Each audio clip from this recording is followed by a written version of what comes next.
민수기 16장 12절에서 35절입니다. 봉독을 12절에서 14절 우리 세 절만 봉독하실까요?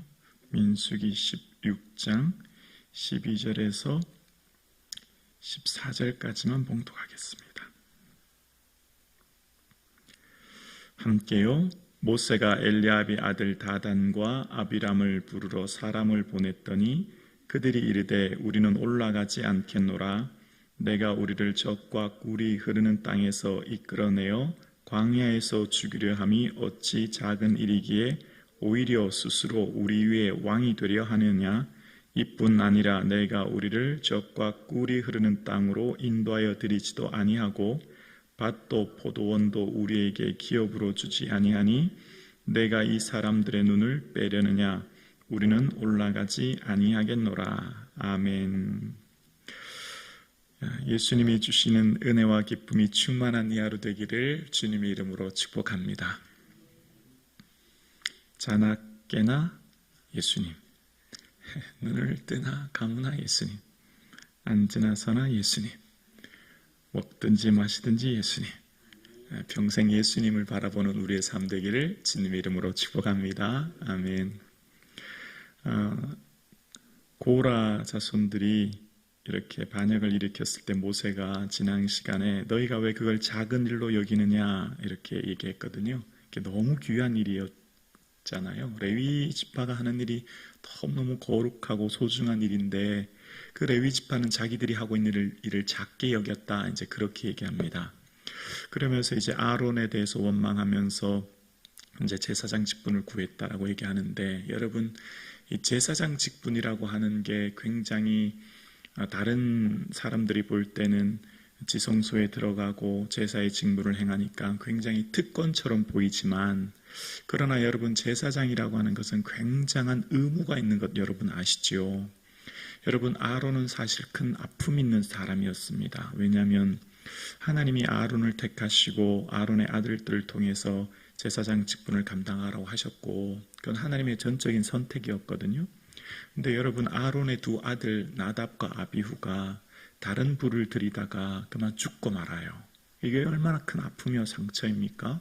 제사장은 그만큼 더 큰 의무가 동반되는 것인데, 그런 일이 있을 때 아론은 잠잠하였더라 이런 표현이 나와요. 일절 불평하지 않습니다. 일절 어떤 말도 하지 않아요. 그러니까 지성소라고 하는 곳 거룩에 더 가까이 갈수록 그 거룩에 가까이 가는 사람인 대제사장은 더 거룩해야 되고 반면 더 많은 의무가 부여되는 것이죠. 그러니까 그것은 레위인이 보는 것처럼 무슨 특권이나 무슨 더 큰 특별한 은혜라기보다는 더 큰 의무와 더 큰 짐이 있는 것인데, 레위인들은 그걸 잘 모르는 것이죠.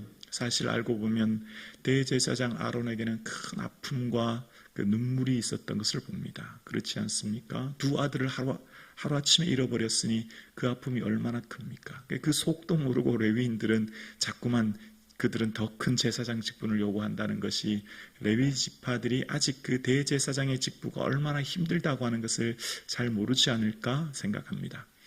하나님께서는 우리 각자에게 맡겨주신 고유한 직분이 있고 맡겨주신 각자의 사명이 있는데, 그것을 작은 일로 여기는 것이 아니라 그것을 감사함으로 기쁨으로 여길 때 하나님의 뜻이 그 일을 통해 우리에게 이루어질 줄로 우리는 믿습니다. 좋으신 하나님을 묵상하면서 오늘 레위기의 본문을 다 읽지 않았습니다. 너무 가슴이 아프고 너무 힘이 들어서 읽질 못했습니다. 땅이 갈라져서 고라 자손들이 다 죽는 내용이에요. 어떻게 이런 내용이 성경에 있을 수 있을까? 라는 생각이 들고 또 하나님의 그 어미하신 모습을 보게 됩니다. 그러면서 먼저 다단과 아비람과 온이라고 하는 사람들이 모세에게 했던 내용이, 우리는 그곳에 올라가지 않겠다. 모세가 가자고 하는 가나안 땅에 먼저 올라가지 않겠다라고 12절에 얘기하면서 13절에 뭐라고 얘기하냐면 13절에 잠깐 볼까요? 내가 우리를 적과 꿀이 흐르는 땅에서 이끌어내요 라고 이야기합니다. 여러분 적과 꿀이 흐르는 땅 아직 가지도 않았는데 다단과 아비람은 뭐라고 하냐면 애굽을 적과 꿀이 흐르는 땅으로 지금 표현하고 있는 거예요. 그들 생각에 과거 애굽에 있을 때가 그때가 오히려 젖과 꿀이 흐르는 땅이라고 얘기하면서 그곳에서 우리를 이끌어냈다고 지금 얘기하고 있는 거죠. 그러면서 지금 그들이 볼 때 이 가나안 땅을 향해서 모세가 어떻게 하고 있냐면 14절에 보면 이뿐 아니라 내가 우리를 젖과 꿀이 흐르는 땅으로 인도하여 드리지도 아니하고 라고 이야기합니다. 너는 왜 우리를 그 땅으로 인도하여 드리지 아니하고 우리에게 아무 기업도 안 주냐? 밭도 포도도 왜 안 주냐? 지금 모세에게 이렇게 막 불평하고 있어요.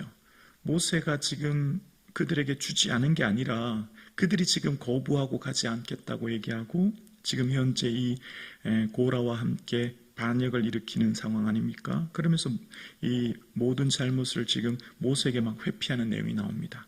여러분 말씀드렸죠? 민수기 16장부터 19장까지가 38년의 역사입니다. 38년의 역사가 딱 4장에 기록되어 있어요. 그러니까 그 광야에서 방황하는 시간 동안의 모습이 기록되어 있는 오늘 본문은 이 이스라엘 백성들은 모세가 우리를 지금 가나안 땅으로 인도해 드리지 않았다. 이제 그 불평을 계속하고 있는 겁니다. 그런 상황이 연출되고 있는 가운데 이제 아시는 것처럼 향로는 이 향로에 향을 피우는 것은 대제사장이 레위기 16장에 보면 대제사장이 지성소에 들어갈 때 이 향로에 향을 피워서 그 향을 가지고 들어가야 이 죽지 않는다. 그런 표현이 등장하는데 이제 모세가 누가 그럼 하나님 택한 사람인가 보자라고 해서 향로를 들고 나오라라고 했을 때 이제 250명이 향로의 불로 죽게 되고 그에 속한 사람들은 땅이 갈라져 죽는 모습이 오늘 본문의 내용이에요. 뭔 설교를 해야 되는가? 땅이 갈라져 죽었는데 도대체 여기서 무슨 설교를 어떻게 해야 되는가? 너무 힘이 듭니다. 자, 그런데 하나님은 하나님의 사람들을 사랑하시는데 끝까지 사랑하시고 하나님은 언제나 사랑이 많으신 하나님이시고 하나님은 언제나 반전의 하나님이세요.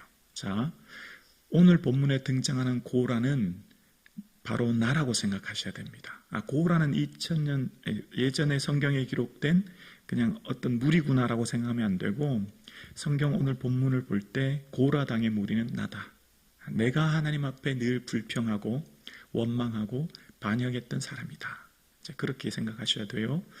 그러면 이제 본문이 새롭게 보이는데 오늘 본문의 고라 당의 무리가 이제 땅이 갈라져 죽게 되는 내용이 나오면서 이 본문의 내용이 그 다음 단락으로 이어지는데 여러분 고라 자손에 대한 내용을 보면 하나님이 얼마나 사랑이 많으신 하나님인가를 새롭게 보게 됩니다. 그러니까 우리가 늘 하나님 앞에 불평하고 원망하지만 정말 나를 당장 땅이 갈라져 죽게 하셔도 되지만 그럼에도 하나님은 끝까지 인내하시고 사랑하시고 또 반전의 하나님께서 고라 자손에 대한 반전을 일으키시죠. 민수기 26장 11절을 보면 자막 보여주실래요? 민수기 26장 11절이요. 민수기 26장 11절. 네. 민수기 26장은 가나안 땅 들어가기 바로 직전에 마지막 광야에서 태어난 사람들 2차 인구조사 내용이에요. 두 번째 인구조사할 때입니다.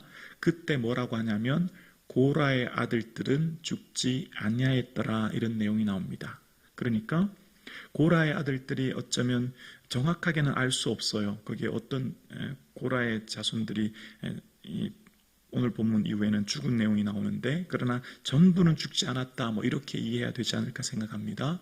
고라의 아들들이 죽지 않았다는 내용을 나오면서 이제 다윗 시대로 넘어가면 고라의 자손들에 대해서 이제 다윗 시대에 보면 새로운 모습이 등장하죠. 여러분 이미 다 아시는 내용이죠.